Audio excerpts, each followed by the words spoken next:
A Janja, esposa do atual presidente Lula, portanto a primeira-dama, e o seu evento, Janja Palusa, está sendo denunciada perante o Tribunal de Contas da União pelo deputado federal Ubiratã Sanderson, lá do Rio Grande do Sul, segundo o qual existem diversas irregularidades na realização desse evento e, portanto, teria havido o desvio de verbas. O Tribunal de Contas da União informou que está instaurando uma investigação para apurar os fatos e eu quero trazer para você aqui agora, nesse exato momento, a manifestação do deputado, algumas notícias que foram veiculadas aí no Antagonista e na Veja. Vou trazer para você o regulamento interno do Tribunal de Contas da União e a Constituição Federal que estabelece as atribuições do Tribunal de Contas da União. E aí você vai conseguir entender o que vai acontecer agora, quais serão os próximos passos. Será que a Janja pode ser presa? Será que há realmente a prática de alguma irregularidade? Vamos acompanhar comigo aqui que você vai entender de forma muito tranquila, beleza?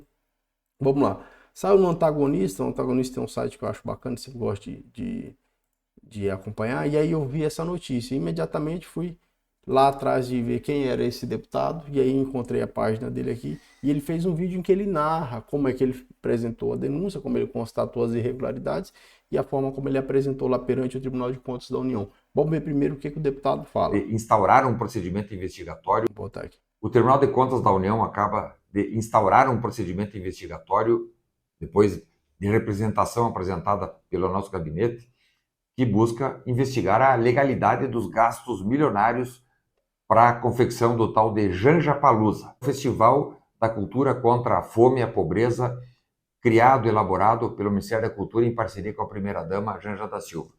A Petrobras disponibilizou 18 milhões de reais. Então aí ele começa a apontar de onde saíram os recursos que foram destinados para esse evento. Esse evento, Janja Palusa, é aquele evento em que a primeira-dama fez aquela ofensa contra o Elon Musk, é aquele evento em que ficou chamado, né, de G20 social, não, mas acabou sendo chamado de Janja Palusa.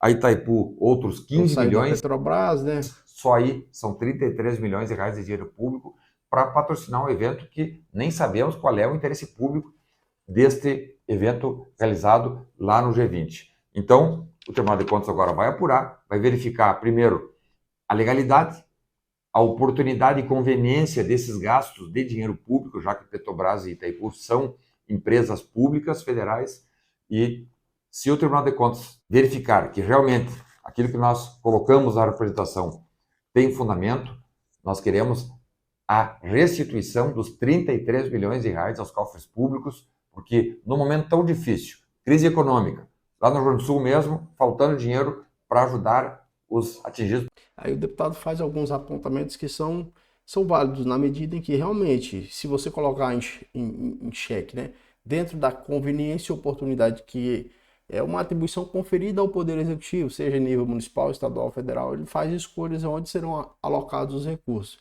Claro, se você falar, pô, as pessoas estão precisando ali de um dinheiro por conta daquela catástrofe ambiental que aconteceu no Rio Grande do Sul. Como é que se gasta um dinheiro desse em um evento cultural? É mais ou menos isso que ele coloca em xeque. Então, coloca em xeque a discussão a respeito da utilização dos valores ali, né? Porque aí estaria dentro da conveniência e oportunidade, que é algo mais complexo de ser apurado. É mais fácil apurar se houve uma irregularidade na utilização do recurso e desvio, e eu vou mostrar para você aqui mais ou menos como é que é a apuração do Tribunal de Contas. Agora, você querer questionar os critérios de conveniência e oportunidade levados em consideração pelo Poder Executivo Federal é mais complexo, é muito mais difícil. Vamos terminar de ver a fala do deputado. Pelas cheias.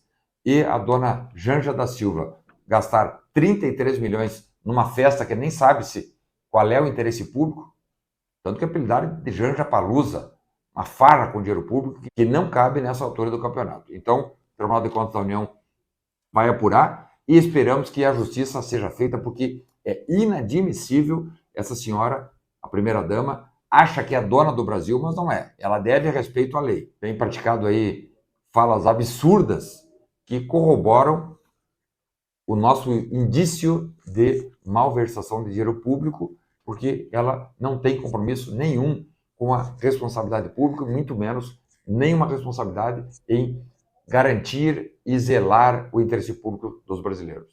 Bom, o que é que acontece agora? A gente viu então que o deputado fez as acusações, apresentou o registro perante o TCU recebeu, analisou e decidiu instaurar o procedimento. Até aí me parece que é uma atribuição razoável e normal por parte do TCU. O TCU, uma vez que recebe uma documentação robusta e que apresenta ali indícios da existência de irregularidade, tem que iniciar a apuração mesmo. Tá aí, tá muito dentro do regramento constitucional. Seria completamente equivocado arquivar. Arquivar de plano? Como? Não se pode arquivar de plano. É necessário que se faça uma verificação para ver se constata de fato, então, a existência de irregularidades.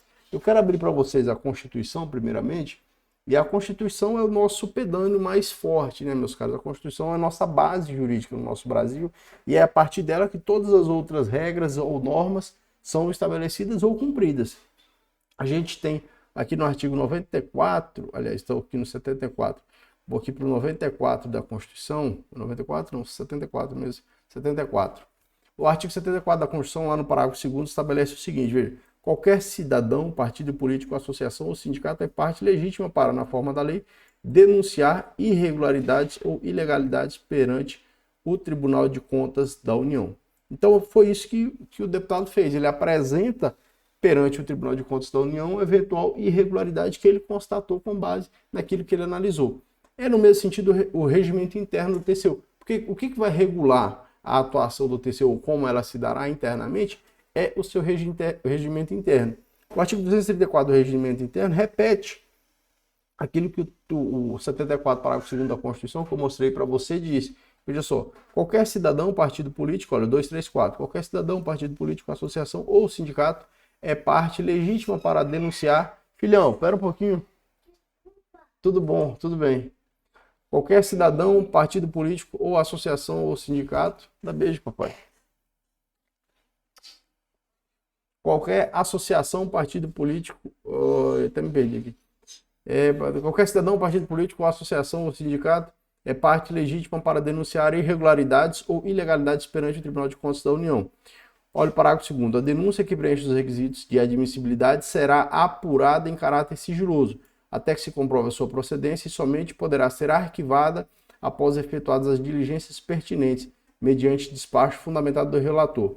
Reunidas as provas que indiquem a existência de irregularidades ou ilegalidade, serão públicos os demais atos do processo, observando-se o disposto no 236, assegurando-se aos acusados oportunidade de ampla defesa.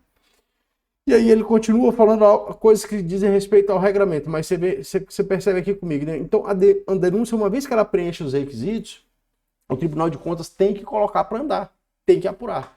E aí o Tribunal de Contas vai fazer a apuração. O Tribunal de Contas é um órgão do Poder Executivo, é um órgão da União, mas que ele fica como auxiliar ao Congresso Nacional. Então, auxilia o Congresso Nacional na fiscalização contábil, financeira e orçamentária da União, dos órgãos da União, das entidades que integram a União de uma forma geral, principalmente do Poder Executivo. Se for constatada alguma irregularidade durante a apuração do TCU, daí pode resultar muitas coisas, meus caros. Imagine que durante a apuração o TCU verifica a ocorrência de indícios de infração penal, de crime, lavagem de dinheiro, corrupção passiva, corrupção ativa, quaisquer práticas ilícitas previstas no Código Penal. Imediatamente o Tribunal de Contas da União vai remeter cópia para o Ministério Público ou para o próprio Supremo Tribunal Federal, se de repente ali se verifica a participação de alguma autoridade com foro por prerrogativa de função, ou ainda o TCU pode mandar para a Delegacia de Polícia Federal, que também vai ter atribuição para a apuração de alguns fatos, claro, se as autoridades não tiverem foro por prerrogativa de função. A partir disso, o TCU pode constatar irregularidades administrativas, de natureza administrativa, que não ensejariam a atribuição penal. Portanto, o próprio TCU vai analisar, julgar, reprovar as contas ou acusar o gasto de valores de forma indevida, e o próprio TCU pode aplicar algumas sanções de natureza administrativas. E também pode ser verificada a ocorrência de improbidade administrativa. Caso o TCU verifique, então, ao longo da apuração, a existência de indícios de improbidade administrativa, vai remeter para o Ministério Público Federal para que seja ajuizada a ação de improbidade administrativa. Tá certo? Agora, o que se resta é aguardar a apuração do Tribunal de Contas da União, que tem que acontecer mesmo. Isso é muito importante, que as instituições e que os órgãos realizem a apuração, realizem investigações e que se verifique se houve, então, alguma prática irregular que seja realmente punida e que o TCU faça valer a justiça do nosso país. Tá certo? Se você gostou do vídeo, deixe seu like. Aquele abraço. Você viu aí a Constituição, você viu o regulamento interno do TCU, o regimento interno. sempre gosto de trazer informação aqui, mostrar para você a legislação para que não fique só. Porque, assim, eu quero fazer só um comentário sobre esse artigo 234. Às vezes eu te trago ele por quê? Para te mostrar que existe um procedimento de apuração. Então, apesar do deputado ter apresentado a denúncia, aquilo precisa ser apurado, precisa ser consubstanciado, ser verificado se há procedência, se encontram provas daquilo. Então, não morre aí na denúncia. Na verdade, a coisa precisa ser apurada com base na Constituição e na legislação infraconstitucional, de modo até porque tem que ser garantido também ampla defesa, né? Se verificar alguma irregularidade, tem que ter ampla defesa, tem que ter o contraditório, tem que ter tudo isso para que o processo seja polido, né? Para que seja um processo limpo e aí realmente resulte alguma condenação, alguma punição, caso haja de fato as irregularidades. Tá certo? Forte abraço, até a próxima. Valeu!